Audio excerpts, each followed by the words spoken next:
Hello again mga bonsai lovers natin dyan, mga parikoy.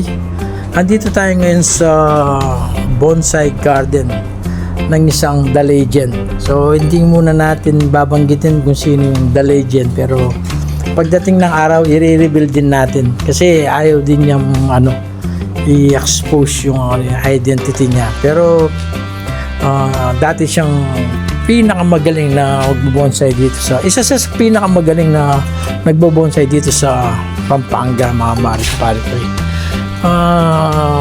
Abangan nyo mga parikoy, pag nakumbinsi natin siya na isama sa video natin, isasama din natin siya.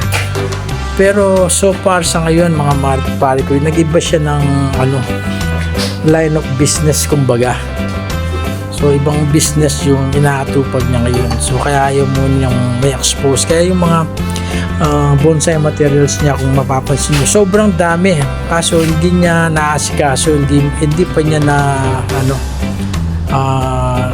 kumbaga yung basic muna yung ginagawa niya, which is panatiling buhay yung bonsai niya.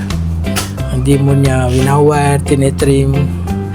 Pero alam ko nasa puso niya pagdating ng araw babalikan din niya itong mga alaman niya, kasi ito yung kumbaga first love niya, sabi nga sa atin.